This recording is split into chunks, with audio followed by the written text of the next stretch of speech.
జలుబు చేయకున్నప్పటికీ కొంతమందికి ముక్కు రంధ్రాలు రెండు ఎప్పుడూ బిగుసుకుపోయినట్లుగా ఉంటాయి.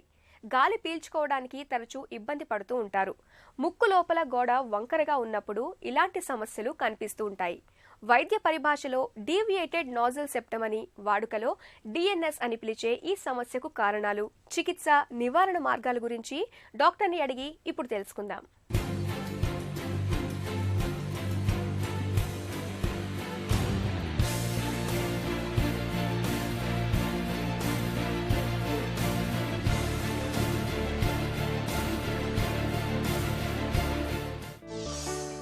డీవియేటెడ్ నాజల్ సెప్టమ్ అంటే ఏంటి?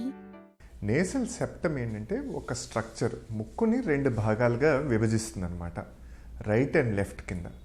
సో ఇది విభజించడం వల్ల left nostril and right nostril అని మనం అంటాం. ఏదైతే నేసల్ సెప్టమ్ ఉంటుందో అది మనకు పుట్టుక నుంచి ఉంటుంది. దానికి రెండు భాగాలు, ఫ్రంట్ పోర్షన్ కార్టిలేజ్, వెనక పోర్షన్ బోన్.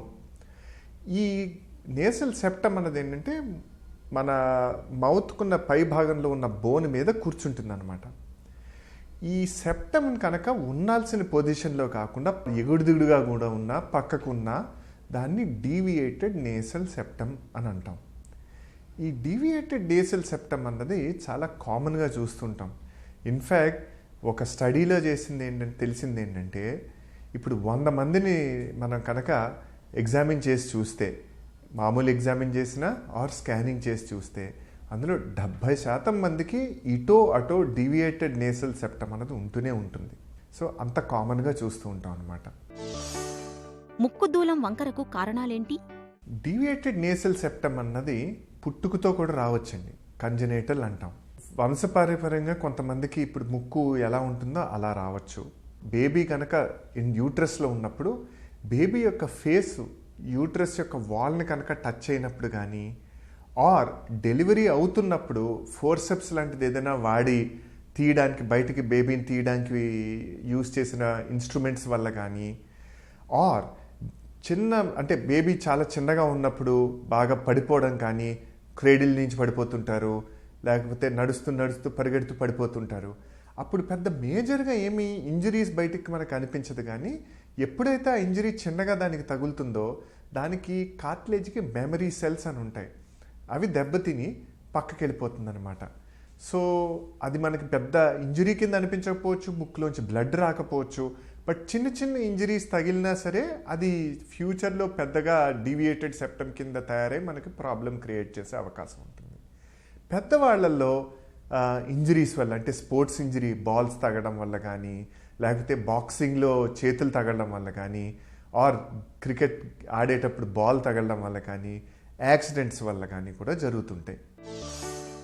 ముక్కుదూలం వంకరతో ఎలాంటి సమస్యలు ఎదురవుతాయి? డీవియేటెడ్ నేసల్ సెప్టమ్ ఎంత డీవియేషన్ ఉంది అని దాన్ని బట్టి మనకు ప్రాబ్లమ్స్ వస్తుంటాయి. బాగా వంకరగా ఉంటే డెఫినెట్గా పేషెంట్ మనకు వచ్చి ముక్కు బ్లాక్ అయిపోతుంది అని సిమ్టమ్ చెప్తారు.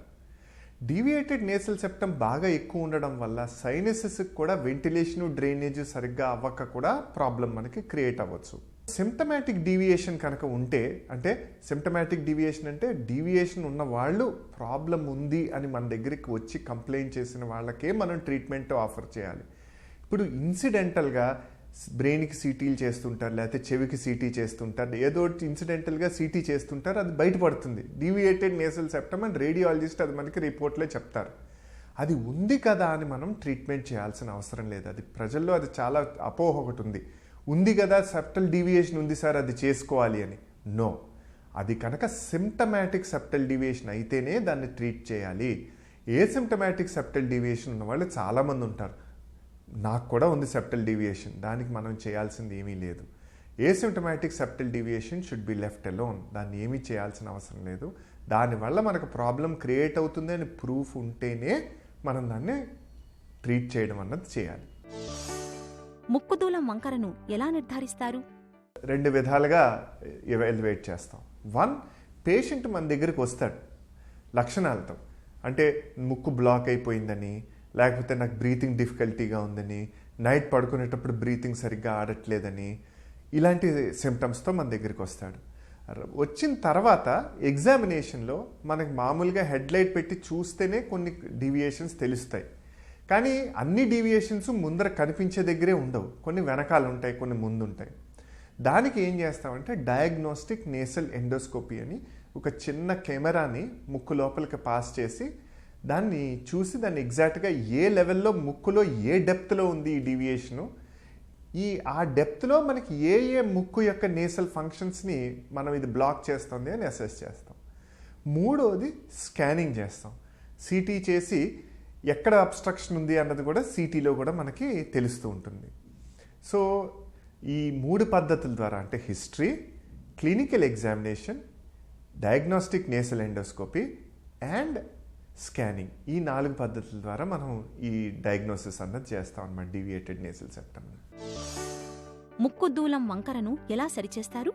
సెప్టల్ డీవియేషన్ కనుక బాగా సివియర్గా ఉంటే దాన్ని మళ్ళీ విభజిస్తాం, ఎంత సివియర్గా ఉంది అని. దానికి గ్రేడింగ్ ఉంటుంది, ABCD అని, ఎంత సివియర్ అబ్స్ట్రక్షన్ ఉంది అని. నెంబర్ 2, వన్స్ అబ్స్ట్రక్షన్ అయిన తర్వాత ఏజ్ ఆఫ్ ది పేషెంట్ని కూడా అసెస్ చేయాలి. ఇప్పుడు బాగా చిన్న పిల్లవాడైతే జనరల్గా టచ్ చేయం. బాగా చిన్న ఏజ్ అంటే 2 years 3 years ఆ ఏజ్ గ్రూప్లో అయితే జనరల్గా నోస్ డీవియేషన్ని టచ్ చేయం. ఎందుకంటే అది టచ్ చేస్తే మనకి ప్రాబ్లం వస్తుంది అని, అంటే నోస్ గ్రోత్లో ప్రాబ్లం వచ్చే అవకాశం ఉంటుంది కాబట్టి. బట్ కొన్ని కేసెస్లో ఆ యొక్క రూల్ని మనం వైలేట్ చేస్తాం. ఎప్పుడు చేస్తాం? ఆ డీవియేషన్ ఎంత బ్యాడ్గా ఉందంటే చైల్డ్ అసలు బ్రీత్ చేయలేకపోతుంటే అప్పుడు మనం ఆ ప్రొసీజర్ మనం చేసుకుంటాం అన్నమాట.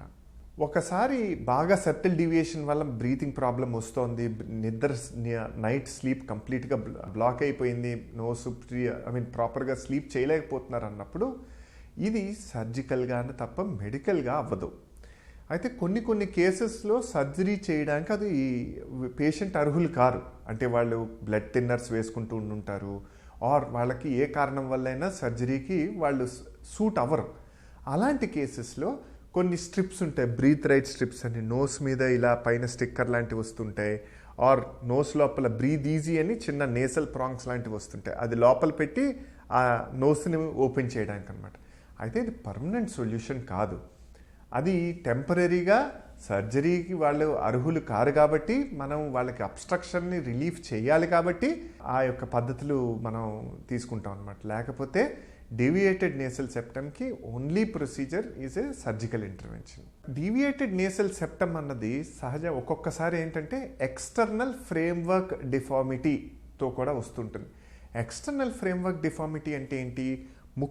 ముక్కుకి యాక్చువల్లీ 2 భాగాలు ఉంటాయి. బయట భాగం మనం చూసేది, లోపల భాగం.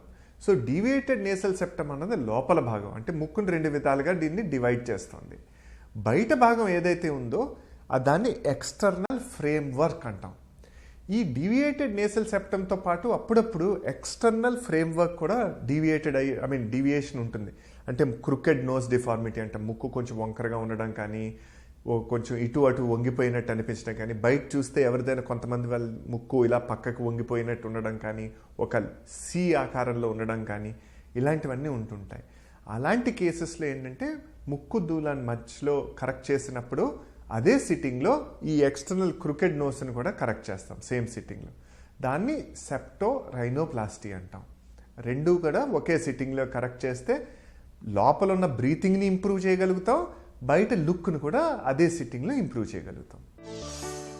చికిత్స తరువాత ముక్కు దూలం మళ్లీ వంకర అయ్యే అవకాశాలుంటాయా? సెప్టల్ డీవియేషన్ ఒక్కసారి ప్రాపర్గా కనుక చేస్తే మళ్ళీ వచ్చే అవకాశం లేదండి. ప్రొసీజర్ మనం బాగా చేసుకోవాలి. ప్రొసీజర్ కనుక మనం బాగా చేయకుండా, ప్రొసీజర్ సరిగ్గా లేకపోతే మళ్ళీ ఆ డీవియేషన్ మళ్ళీ అలా అయిపోయే అవకాశం ఉంటుంది. కార్టిలేజ్ అన్న పోర్షన్ ఆఫ్ ద నేసల్ బోన్లో దాని మెమరీ సెల్స్ ఉంటాయి కాబట్టి అది ఉన్న పొజిషన్లోంచి మళ్ళీ దాని ఒరిజినల్ పొజిషన్లోకి వెళ్ళిపోవడానికి ట్రై చేస్తుంటుంది ఎప్పుడు. సో అలా కాకుండా మనం ప్రాపర్ టెక్నిక్ని వాడి దాన్ని మధ్యలో పెట్టుకోవాలన్నమాట. టెక్నిక్స్ చాలా ఉన్నాయి, ప్రతి డాక్టర్కి వాళ్ళ ఓన్ టెక్నిక్స్ ఉంటాయి. కానీ టెక్నిక్ బాగా కనుక చేసుకుని సర్జరీ ప్లాన్ కనుక మనం సర్జరీగా బాగా చేసుకుంటే ఇది మళ్ళీ పక్కకి వెళ్ళే అవకాశం లేదు. అయితే కొన్ని కేసెస్లో ఇప్పుడు బాగా చిన్న ఏజ్ గ్రూప్లో బ్రీతింగ్ సరిగ్గా లేక మనం క్యాలిక్యులేటెడ్ రిస్క్ తీసుకుని ఆ ఏజ్ గ్రూప్లో మనం ప్రొసీజర్ చేసామే అనుకోండి, చేసిన తర్వాత there is a 20-30% chance that వాళ్ళకి మళ్ళీ ఇంకొక సెకండరీ సర్జరీ అవకాశం ఉంటుంది బాగా చిన్న ఏజ్లో కనుక చేస్తే.